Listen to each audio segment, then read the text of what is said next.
Hello and welcome to another episode of 2 Minutes with Tim here on Heavenward Thinking. Today I want to challenge you on Luke chapter 21, and I'm going to read verses 27 through 28.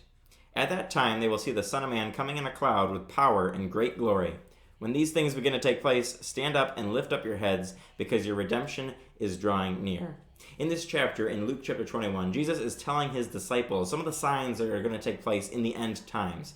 And it's interesting because he details all these disastrous things that are going to happen to the world. And he talks about how nations are going to be in anguish, perplexity. There's going to be all this fear and all these things that would make people be afraid. And yet, when he addresses his disciples, he tells them that instead of being afraid of these things, he says not to fear them. Don't be afraid of them. These things are going to happen, but stand up, lift up your heads, because it shouldn't be something that scares us. It should be something that excites us, because your redemption is drawing near, he says. So when we look around the world around us today, many people are trying to say that we are in the end times, that it's just a few years left. Some people think there's decades left. Some people think it's going to be another 100 years before Jesus comes back. Whatever the case may be, whether or not we're in the very end times, we're certainly in the end times of the Bible. We're 2,000 years after Christ. So each day brings us closer to Jesus coming back. But regardless of whether or not we're in the last of the last days, we as Christians should stand up, lift up our heads, because we know that our redemption is drawing near, that Jesus Christ is coming back for us. And so instead of looking at the world that's in chaos all the time, instead of looking at that and being afraid of it,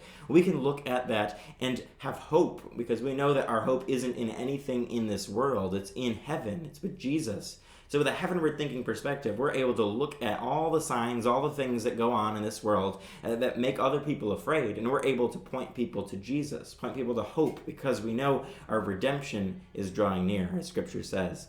So when we look around the world today, I would encourage you to look around it with a fresh perspective, with a heavenward thinking perspective. Instead of fearing things that are on TV, point people to Jesus. And instead of being in panic, have hope and have peace, the peace of God, because you know that our hope isn't in this world, it's in Christ. And stand firm and lift up your heads, as Scripture says. Join us next time for another 2 Minutes with Tim here on Heavenward Thinking.